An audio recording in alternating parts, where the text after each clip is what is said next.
What's going on, everyone? In today's video, I have Max Ruback. I'm super excited to bring him on the channel because he's a former high school teacher as well. He was a basketball coach. He deals in rare, old, antique books that a lot of us would just kind of throw away. These high sales rank books that a lot of people don't think have any value. It's this really cool niche about something I don't really know about at all. So I'm super excited to bring him on the channel. So thank you so much, Max, for being here. Thank you for having me. I look forward to talking to your audience and talking about what I do and explaining what I do. It's not as difficult and as strange as a lot of people think. We're just talking books and dealing in books. And I guess there's a pre-code life and a post-code life. And you and I just deal in different aspects of that. But it's the same thing. We're selling books. We're flipping books. Very cool. So you come from CommonGroundFinds. That's kind of your tag on eBay as your eBay store. So for those who don't know, Max sells on eBay almost exclusively. Yeah. But like I said, he sells rare, old, antique books. I'm somebody who knows nothing about that niche, Max. So what I want to know is, for somebody like me who knows absolutely nothing about what could potentially be a valuable book that's old, right? What is like one or two really easy beginner tips that I could learn that would like greatly influence the likelihood of me being able to pick out a book that could potentially be worth something? Great question. And it's a vast question too. The one question I get all the time is this, I have a book from 1872. How much is it worth? That's the question I get. And just because a book is old doesn't make it valuable. Right. And so it's really and always is about subject matter. Okay. I can take you with me today to 5 thrift stores and we can find 25 books from the 1800s in thrift stores. Wow. They're plentiful because before the age of television, the invention of television, and during the early days of radio, all families read. So, so books were plentiful. This is, families read together. So books were in every home. Doesn't matter whether you were an affluent family or a blue collar family or a lower income family. Books were everywhere back then. Okay. So of course they made it through the 100 years of people's homes and thrift stores, and they're out there. So age is not really the requirement of value. It's really about the category the book is, the subject matter the book is. And also what I would say to you is it depends on what old is to you. So there are books from 1960 that I don't consider old, but you may. But they may not have a barcode, but they are $300, $400, $500 books. And so the best advice I can always give is to look at the subject matter. Okay. The better the subject matter, the tighter the niche, the more chance you're going to have a valuable book. Okay. That sounds good. So I know that sounds kind of vague. I know. Well, I'm going to give the example that I always give, which is this. If somebody hands me a box of books, and in that box, there's a book that is titled All About Snakes. And it's a very big coffee table book, and it has wonderful pictures in there and very colorful. That's not a book I'm interested in. Okay. But if the book's title is Snakes in North Carolina from 1815 to 1925, a historical perspective, then that's a book that I want. That makes sense. Way more niche, right? The tighter the niche, there's a greater chance that book is going to be valuable. Now, that doesn't mean the classics, older classics still sell. I mean, I can sell a 1930 copy of a Hemingway book or a John Steinbeck book, almost every day. Yeah. But I'm really looking at the higher dollar books, the ones that are so rare that maybe they did a print run of 1,000 and maybe 17 of those books have survived. Wow. When they were published. Yeah, I mean, looking at your background, I mean, you can tell what it is that you do. And actually on your Facebook page, I think you have a whole bunch of Eastern Press books. It might not, I think it is Eastern Press books. I know absolutely nothing about what Eastern Press books is. So could you just educate me for like 30 seconds or a minute? What is an Eastern Press book and why is it so valuable? It's not that they're so valuable. Okay. There are layers of the value, but it's Eastern Press, and there's another company called Franklin Library. Okay. They're both more or less the same. They produce beautiful leather-bound books. Okay. And they produce the classics of literature, the classics of medical history, the classics of philosophy, the classics of psychology literature, just an ongoing parade of the classics. Most of them on the lowest end are probably worth $25 to $40 a piece. Okay. But they can sell for as much as $2,000 to $5,000 for a set. Wow. So Okay. recently, I would probably say a year ago, maybe 18 months ago, I had a set of Easton Press, the 6 volumes of Dune, Okay. and each was factory sealed. Wow. That's Still, incredible. still in the original boxes Wow. that they were shipped in. And I believe that sold for $4,000 or $4,500. That's awesome. So they're not sought after because people read them and there's new great information in them. People collect them, number one, because they just look pretty. Yeah. They Not look the way, cool. not the way that I packed them up here. No, they look great, Max. They look great. But they just look pretty on the shelves. I have interior designers who ordered from me. They just want Interesting. they want 12 red versions or 12 blue versions. Wow. They're it's really a decorator thing. I see. So how often are you selling them for the subject matter versus the decorative? I don't know, but I sell them every day. Really? Wow. Every day I sell them. But both presses, both Franklin Library and Easton Press, they also have signed editions. Oh, okay. So currently I have a signed Michael Crichton's Jurassic Park, which is probably going to sell for between $750 and $1,000, and that's one book. Amazing. So it is a collector's market. Yo. But I don't envision people sealing these up and getting them graded or anything like that. That would shock me because books are meant to look through. Yeah. I know what you mean. And all of these books have great illustrators who have done great, wonderful drawings in them as well. Awesome. So for the person who's visceral and likes to see pictures when they read, it has that quality too. But these books sell all day, all night long on eBay. Cool. Yeah, that's something I got to look out for as well. So my next question is, I know some of your advice you had given in other podcasts for people who want to learn about rare antique books would be to work or volunteer at an antiquarian store. So I know that you did that. You spent a lot of time. You said you learned a lot. Yeah. So my question is, are there any things that you learned from working at the antiquarian store that you could not have learned on your own that are super valuable or invaluable to your knowledge now? I worked for about a decade before the internet was alive, before eBay and Amazon. But that magically, that is how I got this tool or this gift to be able to just look at a spine and understand things, because I was handling the books back then. Right. I think that if somebody was determined and they didn't work in a bookstore and they wanted to learn, there are ways to learn. Okay. I was just I did another podcast earlier this week, and I had mentioned that if you just go to eBay and you type the word book in the search engine, just the word book, no specific title, just be vague.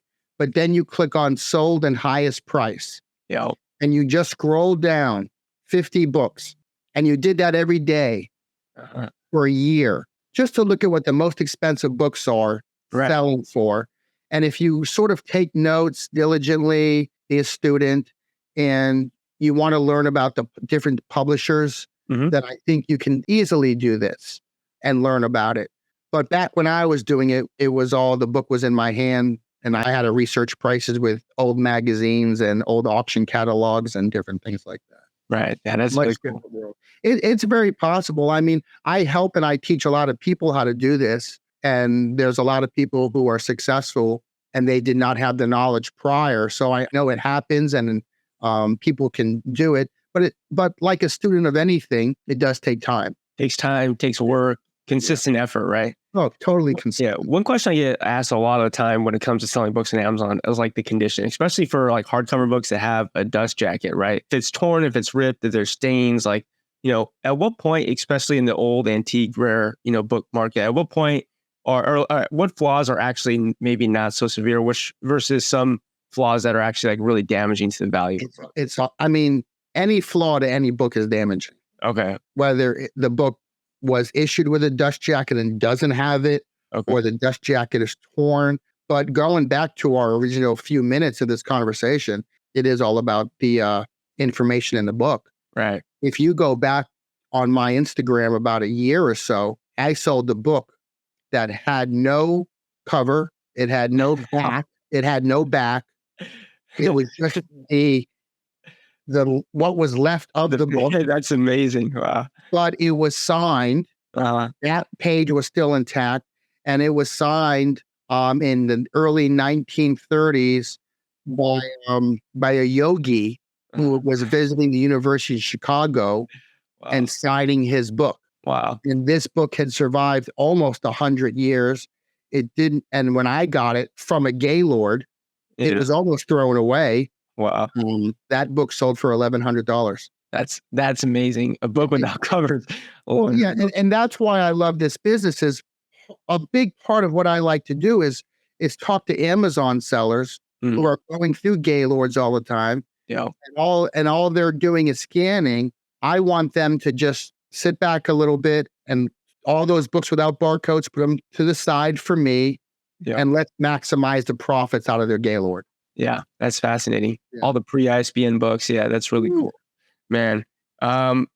In the Amazon book market, right? Like I buy a lot of textbooks, and I'm sure you're familiar that there are tons and tons of counterfeit textbooks. In reality, in any market that has products that have value, there's going to be counterfeits, right? Because it makes like financial sense to do so. So my question for you is there a big enough market or in this rare antique old book market where there actually are people trying to counterfeit like old books?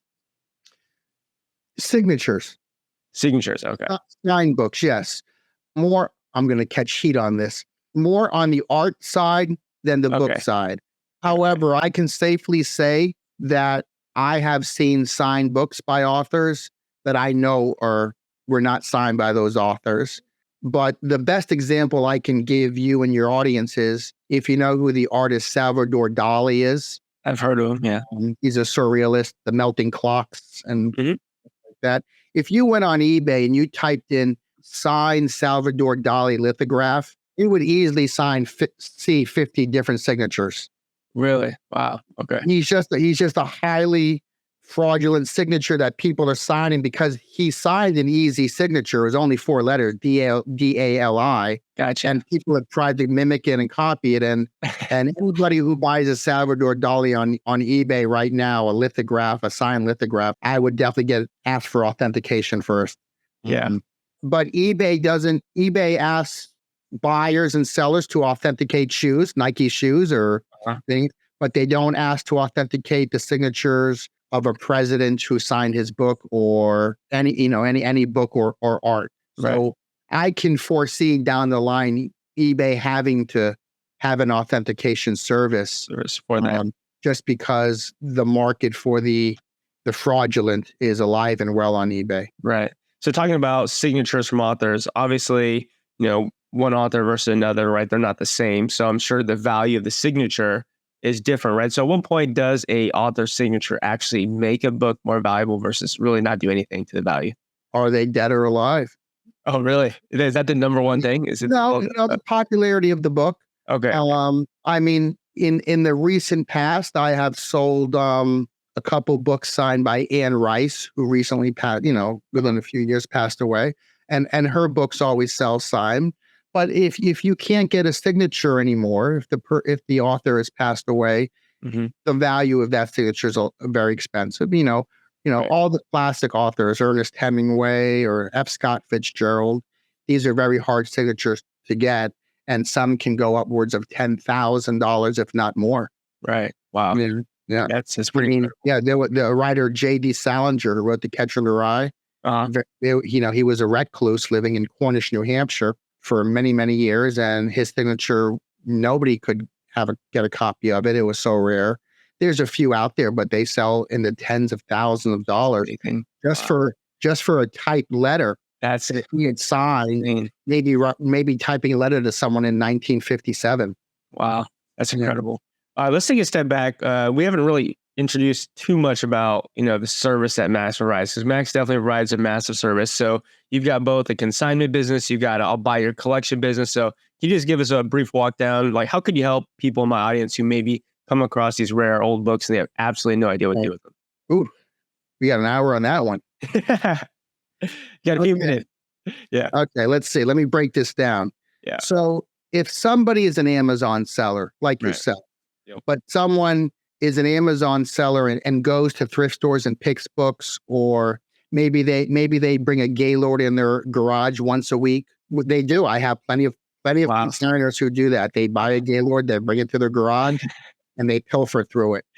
What I do with those types of consigners is I will have a conversation with them like I'm having with you now, talking about the kinds of books that I like, the kinds of books that they may be able to find. And I sort of give them a set of parameters to look for. Okay. And what they'll do is as they're going through a Gaylord or if they go through a thrift store, they'll set those books to the side, make a stack of them, spine out, and they'll either shoot a quick 10-second video or they'll shoot a picture for me. Wow. And then I will, within minutes, if there's a book I like in a stack of 20 books, I'll take my little highlighter marker on the phone and I'll circle that book. And then once they fill up a box or two or three, they'll send me those books and I'll consign with them. Awesome. But the most fun part of my business is when someone calls me and says, I'm going to an estate sale Friday. Here's some pictures. What do you think? And then what I'll do with them is they'll be live at the estate sale with me, live in Florida. Wow. Could be in California. Right. They'll have their headphones on. And all they're doing, Joji, is scanning the shelves. And I'm telling them which ones to take. Wow. And they send them my way. And so it's like I'm at the estate sale too. That's so cool. Cherry picking for both of us. Yeah. And so I get boxes delivered to my house every day from all across the country, which is very exciting because I don't have to rely on the luck, the effort, and the driving of the hunt. Yeah, it's so fascinating. It's so unique. You're literally like virtual reality. Like you're going. I feel like I'm pioneering something here. 100%. And I had this idea for a couple of years going, and Caleb Roth back, a couple of years ago, finally we made some connections, and he had some great ideas for me and put me on his podcast, and the business sort of took off from there. But I'm still doing these live estate sale hauls all the time. That's so cool. And what I love in Florida, we have estate sales Fridays and Saturday mostly, sometimes Sunday. But there are parts of the country, say like Michigan, where there are estate sales every day. Wow. There's no weekend. It's all out. And so many books to go around. I could be in an estate sale in Michigan on a Tuesday afternoon. Yeah, that's so cool. Yeah. Now, you've been around books for years, decades, and you've been in the rare book game for a long time. Do you have Don't age me, Joji. I'm sorry. You're considerably younger than these books. Yeah. How about that? I guess my question here is, do you have a holy grail list? Do you have like a holy grail book that you have not found that you're like, this is something that like I really, really want to find here in the future? Well, I found a lot of holy grails. I found a couple holy grails a few times. This is strange. I can talk about them. There's nothing that really I've seen everything in my time, but there are books that often surprise me, like the one we just talked about by the yogi in the 1930s. Right. I didn't expect that signature to be worth what it was. Yeah. But there's a book, the Alcoholics Anonymous first edition. The date escapes me right now. It might be like 1946 or 47. But the first edition of that book is a holy grail. It's a holy grail. And I've discovered it 3 times. So maybe it doesn't make it a holy grail anymore. But it is a holy grail. And I've sold that book from between $5,000 and $15,000 just for that book. But, it had such a small print run. Right. And it's such a distinct looking book with the dust jacket. If you've ever seen that book with the dust jacket, if you saw it in the Gaylord, you would know right away. With that, it's probably or something. Or you would know it. It's striped red, black, and yellow. A dust jacket. So there's no way you're going to miss it. Cool. But without a dust jacket, it looks like every other book, bad book out there. So you would have to know what you're looking for, then open up to the copyright page to see what you have. But I recently found it at a flea market within the last year. I found it and got it for $1. I mean, wow. So you actually source it yourself? I still like hunting. I used to like hunting. Still like hunting. I try to hunt at least twice a week. That's never going to stop. Yeah. Because I know what to look for. Yeah. The hunting can be very generous and favorable to my advantage. Going to a flea market with someone who may have bought a storage unit and has books in that storage unit, and they may not know or understand books. Right. So survival of the fittest, I guess, Darwinism at its finest. Exactly. I have the knowledge and I know what I'm looking for. Yeah, you clearly have thousands and thousands of repetitions. So how often is it that you get surprised? Do you come across, or that you're learning something new in this, rare antique collectible? I learn from my consigners every day. Really? Okay. I get my phone's off right now, but my phone goes off all day long with pictures and videos. Yeah. And I just get a gut feeling like if I haven't seen something before, I'll ask them to pull the book out of the stack and sort of show me some information on it. But my consigners are surprising me every day. Wow. Every day. Yeah. That's so cool. Would you say the niche is healthy? Like, obviously the Amazon book community is massive. It's large and it's easy, right? Because the barrier to entry is like, can you scan something, the barcode, and look at something that says green or red, right? But I'm wondering about this rare antique collectible market, because I know nothing about it. You're like literally the only person I know who actually actively sells them and pursues them. So is there this entire market for this, like of sellers like yourself? Of course. Yeah. Yeah.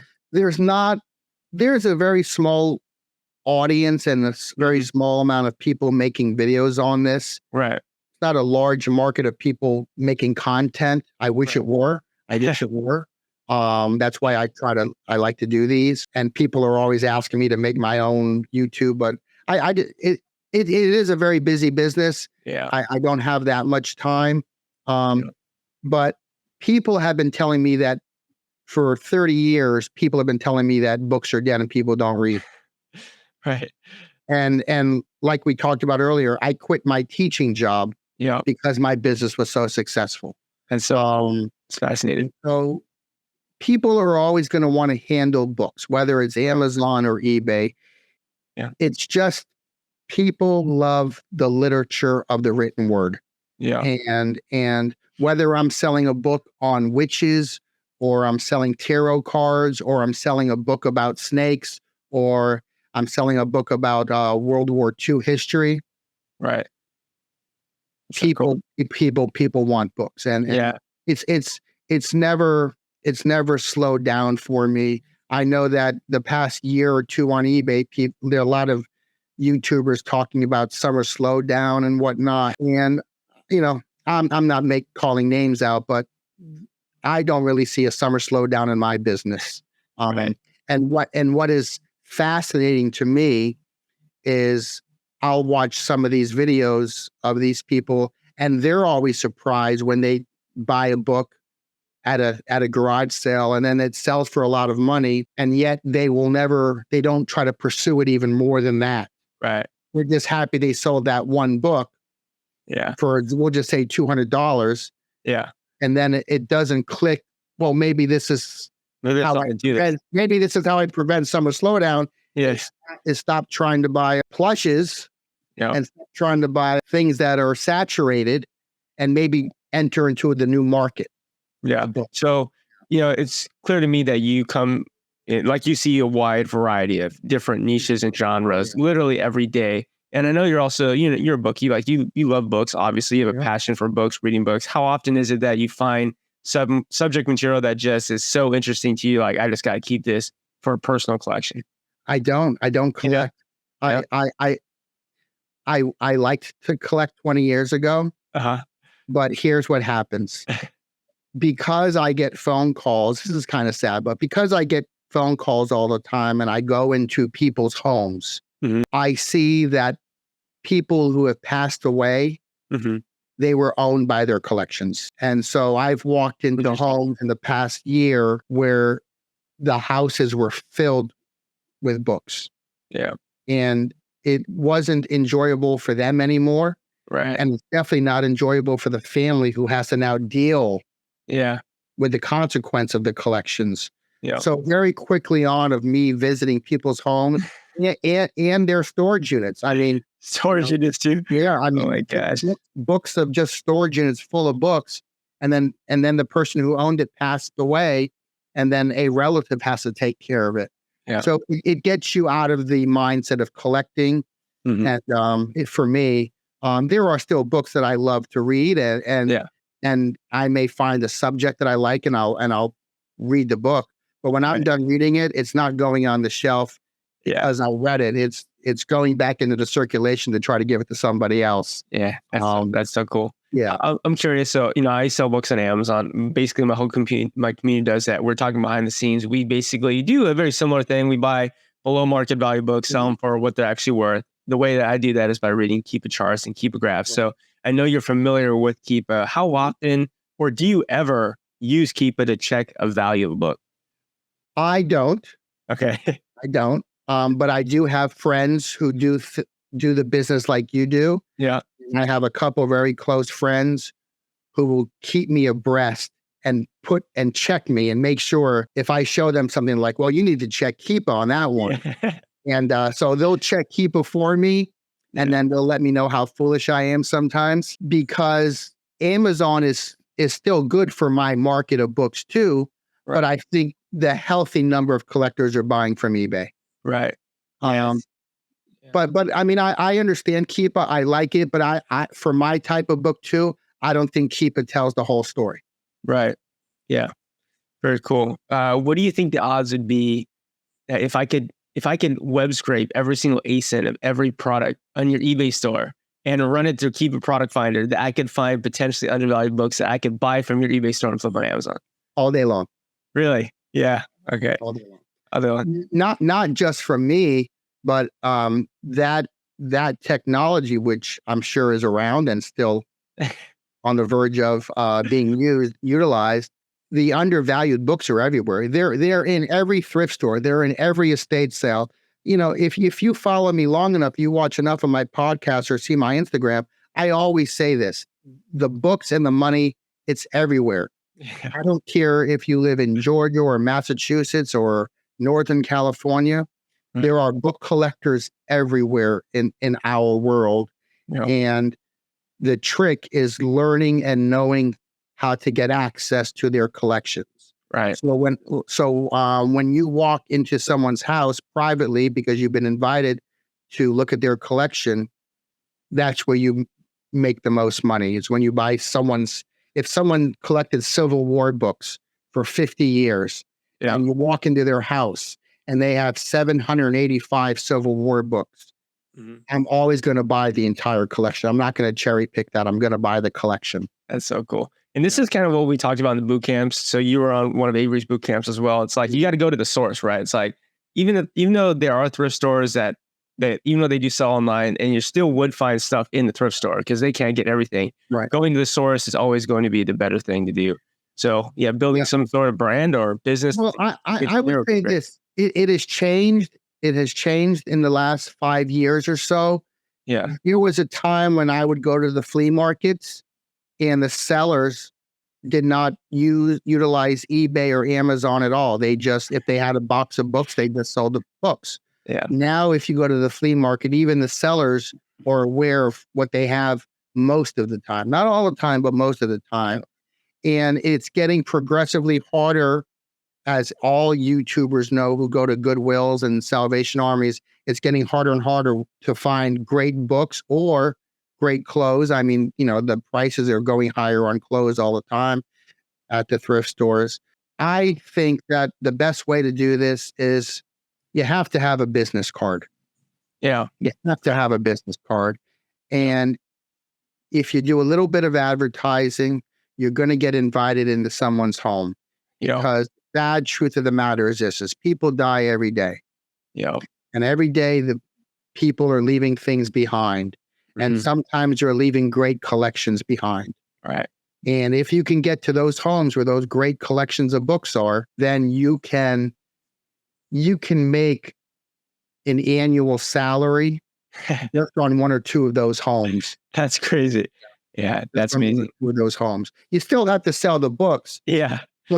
And you still have to get them listed, but the value of those books, the value is there to make a healthy income. How often you come across a book that its value just absolutely shocks you? It just surprised you. Like, you just never would have thought that this book would be worth something. Not as much now as it would have, say, 20 years ago, just because I'd seen so much. But I'm still, I would say weekly, I'm still shocked at something. Okay. I'm not selling $5,000 books every week, but I can safely say I'm selling $100, $200, $400 books very frequently, if not every day. Yeah. That's you know, sometimes it's like textbook season for me, but it's not textbooks. Yeah.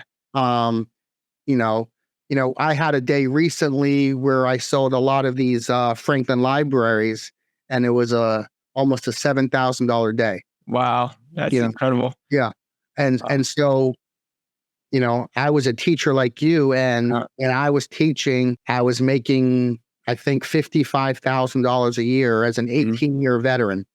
Yeah. Another conversation privately with you, Joji. Yeah, exactly.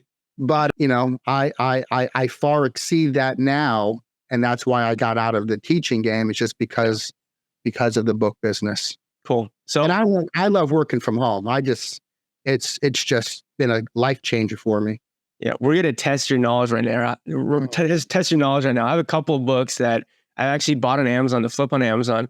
In my standards, are old. These are books. I'm not gonna tell you when they came out, but my standards are old. I don't think you would consider them old, but what I want you to do, I'm gonna show you the spine of the book here. And I want you to tell me as much as you can about that book and potentially its value. So we're gonna see Max in action. Right? Joji putting me on the spot. Put him on the spot. So here's the first one right here. Okay, well, hold on. Flip it the other way for me so I can see the publisher too. Yeah. Can you tell me who the publisher is? Because I can't. Is that Playboy Press? Yeah. Is it signed by any chance? It is not signed. It would be in the first couple pages, right? Not signed. Yeah. Not signed. So Playboy Press was very prevalent in the 60s and 70s and early 80s. Yeah. That's a book about the business tycoon Getty. Yeah. That's probably a $10 to $20 book. Okay. Yeah. Cool. I actually did buy this book on Amazon for I bought a couple of copies for right around $10. Yeah. If you check Keepa, this is a book. I actually sold this book on Amazon for $100, but wow, it's a book that definitely ebbs and flows over times. And so if you look at Keepa, sometimes it gets really low. Like I bought a couple copies at right around $10. You like right on it, like you could buy the book right at that price. But at some points in times when the offer count goes really low, you could also potentially sell. Right. So what I would add to that conversation, because I love this, is I'm guessing it probably sells on the high end on Amazon. After there's a documentary on Getty on some TV channel or something, and someone's hot with that information, right? And so then the price suddenly goes up. Cool. All right, I got the next one. You ready? Oh, I'm ready. All right, here's the next one right here. Oh, you were just talking about this book on. Oh, you saw this on something. Yeah, it was on one of my. Yeah, I'm gonna be giving away. I have 2 copies of it. Okay. Yeah, I'm gonna be giving one away, but right. Yeah, I love books. I love books on railroad history. And when you get, this is great for you. When you get so specific, like this book is, this to me, this is probably $100 to $200 book. Okay, there you go. But I always say, is it signed as well? You're gonna hate me. You're gonna not like this. I never check to look if a book is signed. I know you're rolling in your grave, Max. To me, it's all about the Keepa charts and. I tell people, don't worry about if it's signed. Just sell the book. If you bought it, we're good for it. It could be 10 times worth of money signed. Right.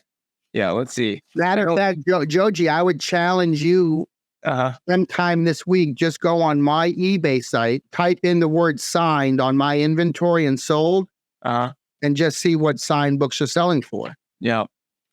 I think that'd be good. So this is a book that I've sold once for about, I think, $50 or $60. I was able to pick up a couple copies when it got really cheap. Yeah. So what's really fascinating, that I'm sure you know this, Max, is that there's these large booksellers that do so much volume that they have crazy reprices. So you can take books that are actually I think these are old. You wouldn't consider them old. They're like 30, 40, 50 years old. But these are books that easily, can undergo repricing, whereas when Thrift Books and Goodwill has multiple copies and they're just trying to sell volume. So that's kind of what I do. I say I buy old books, but Max would. No, I love what you're doing.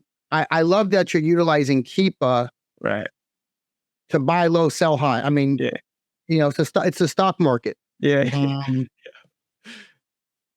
I just wonder. I wonder though, if I gave you 100 title and I said Keepa these 100, I wonder how many of those 100 would be books you would want to buy.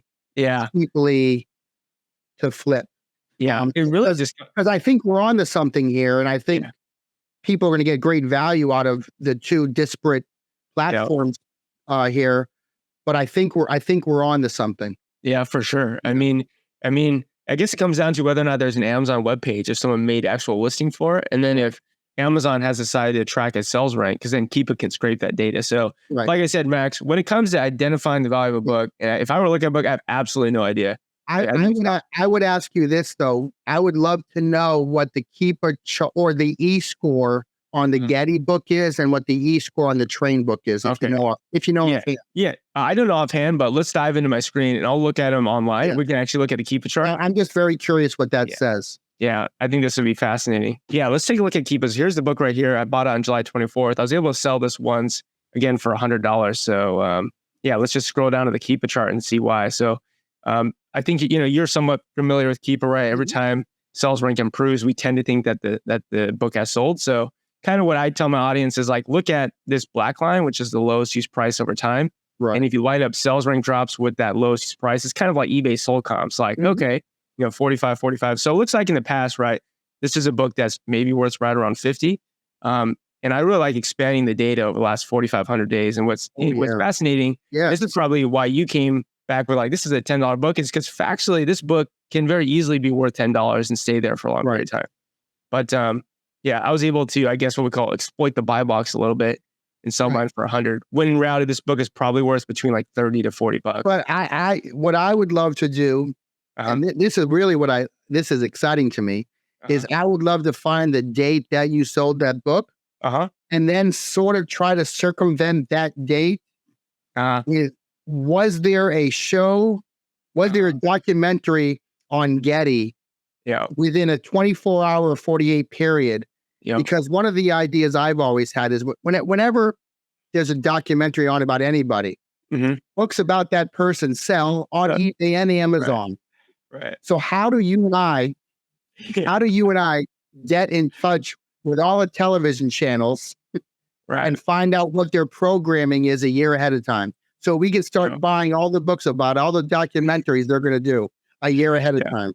Yeah, it's fascinating for sure. I bought this or I sold this on May 13th. So maybe someone out there in the YouTube community wants to go research it for us and let us know in the comments. That'd be pretty awesome. Next question I got for you.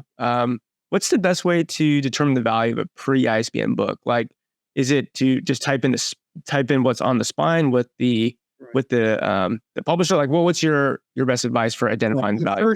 The first bit of advice I would give the audience is don't use eBay. Oh, really? Oh, wow. Okay. Don't use eBay. Well, I mean, you're a perfect example. You're buying the book for $10. Yeah. You just sold it for $100. Yeah. So if they went to eBay, they're really not getting the accurate highest value that book can sell at. Right. So I love a site called worthpoint.com. Okay. Yeah, Worthpoint. I've heard of it. Yeah. Okay. Yeah. And it's not very expensive. It's a phenomenal website, and it's not just books. It's all items that are sold across eBay platforms and auction houses and everything else. But simply they can use Google. Okay. Just type in Google. Type in the title and the year of publication. Okay. Because if something's published several different times, you want to make sure you narrow that scope down. And I would even go to images, make sure you have the right book they're talking about. Right. And then use that.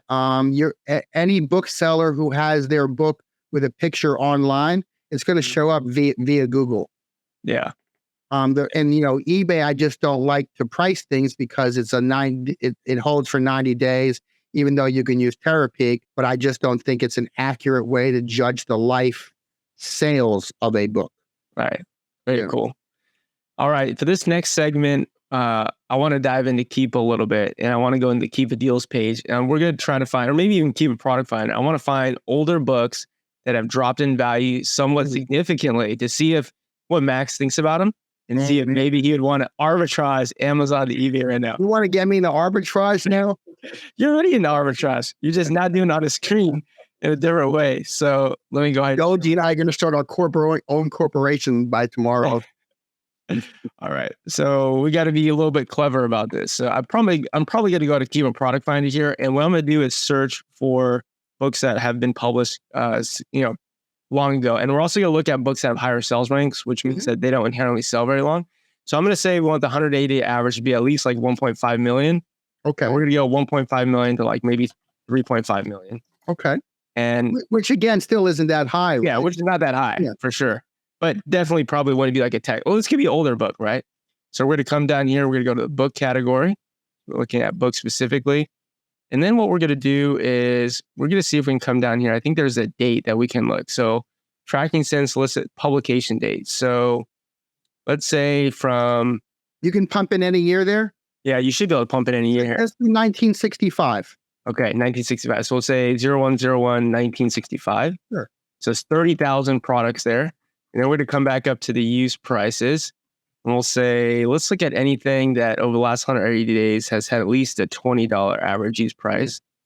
That's at least 9,000. And then let's say the 30-day, let's go a little higher than that. Let's go maybe $30. Okay. Let's say a 30-day drop is at least 30%. We have 400 potential products with this, and let's see if there's anything here that we can... Buy them all, Joji. Buy them all. Buy them all. All right. Any thoughts of this terrible picture of a book called Life Plus 99 Years? And I know you can't really see the heart or the spine, but what do you think? Life Plus. So it's a health and it looks like it's a health and wellness book. Okay. These books in vintage tend to do very well. Okay. On the low end, they probably sell for between $15 and $20, but I think people are willing to. Yeah, you're right on. You're right on. Look at this. Yeah, I sell right around the 20. Yeah, I think people are willing to spend 50 to 100 on that book. But the two variants are, if somebody is a true believer in this book, they may want it with a dust jacket and will pay a premium for it. Right. Or again, this goes back to my whole idea of documentaries. If there was some sort of show about the author of this book, maybe they were mentioned in a fitness documentary on Netflix. If their name was mentioned, that book is going to rise. Right. Just because there are people out there who have a keen ear and they listen to these things, and then they're like, oh, let me see if I can even find that author. Yeah, you're literally right on with this, Max, because the most recent sales in this book have been right around 20. But most of the sales, like even though this doesn't sell a ton, it sells maybe once per month or once every other month. Like most of these sales are $50, $60 plus, even higher. Like here's a sales range drop at 99. So you're right on like 50 to 100. And what's actually interesting is you can see that the offer count is going up. So the number of people here on Amazon listing this book has been increasing in the, grand history of this book. But what's fascinating is if you look back at 2018 and 2019, when the offer count was similar to what it is today, you actually still see multiple sales range drops for 40 or 50. So this is what I would do. You can see back here, basically this would have been April of 2019. This book got down to $3. That's when I would have bought this book. So that's why you can see there are 4 people tracking this book for under $18. But I would even argue that this book is, slightly undervalued right now, $20 considering the data. And I can also say this to you. Yeah. That is the kind of book that you could find at a thrift store. Right. Maybe without the dust jacket, because people didn't save dust jackets back in the day. Yeah. But you can find that book in the thrift store, or you can find that book at a Gaylord. Yo, crazy. I mean, this is a pre-ISBN book, 1958, right? So there's no way that book... Joji, I think that you and I should collaborate on, 100 books that you should be buying. I think we should. I think that would be great. Absolutely. The non-barcode zone. The non-barcode zone. All right, let's look at this book, Worlds in Collision.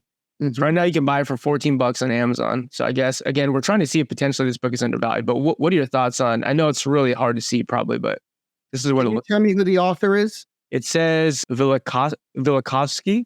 Okay. Emmanuel Velikovsky. So that book's going to get a lot of money right now. Okay. You know why? Why is that? The Oppenheimer movie. Okay. The Oppenheimer movie. Okay. Yeah, I believe this book is dealing with the history of the Cold War. Interesting. Okay. So I recently bought a whole bunch of Time magazines from the 40s, 50s, and 60s. And the weekend that the Oppenheimer movie came out, I sold a copy of, I listed it on eBay for just under $100, and it sold the same day with Oppenheimer on the cover. So just based on that title, I'm guessing it's a Cold War book, and anything Cold War right now is going to sell higher. So if you went through 4,500 days like you like to do, that's a good point. I wonder if there's a whole bunch of sales in the past 30 days as opposed to the past 3 years. Yeah, they're actually the sales. So they actually look like there's a really good sales rank drops here back in. This would have been 2019. So I'm wondering if something in 2019 happened starting July, but this book was selling for right around 15. But you're right. You're spot on. Look at the last. So, I mean, the book has kind of tanked in price since the last like 10 days, but the prior 3 sales rank drops were above like $75. Right. This book sold at least 3 times on Amazon for about $80.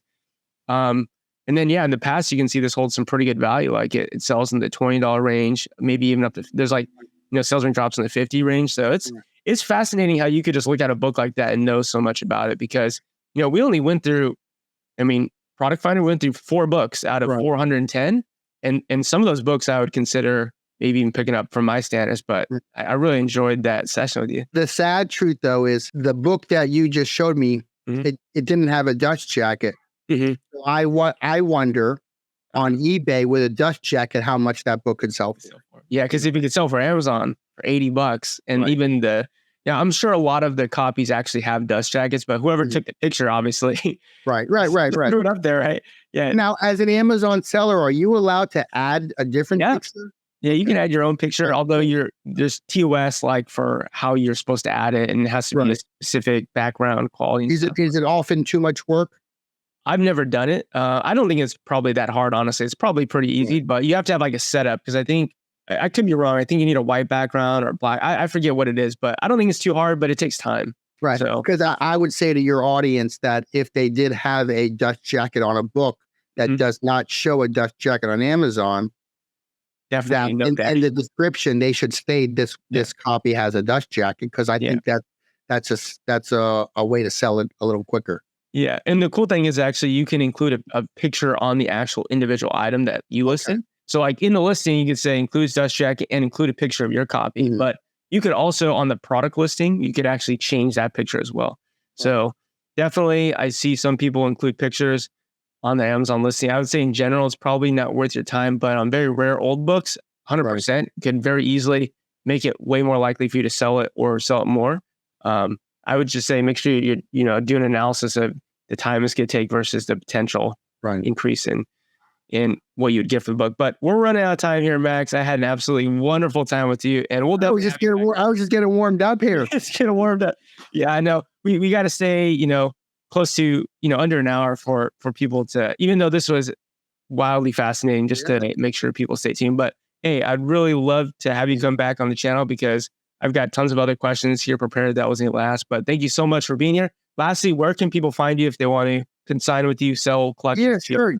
They can always go through you, and you are more than welcome to give out my email. Okay. The real email, not the one you for me. All right. Or they can get me on Instagram, CommonGroundFinds, and then with a little line underneath. They can get me through Facebook. But if they know you already, they can just go through you to get me. And I'm more than happy to answer questions all day long and talk books with them. So, and I appreciate it. Cool. What I will be doing absolutely is if I do find a rare old antique book that I buy on Amazon and it happens to be signed, I'm definitely going to ask your opinion on that extra signature. You better start looking, Joji. You better start looking. All right. Sounds good, everyone. We'll catch you on the next one. I hope you really enjoyed this episode and we'll see you next one. Goodbye.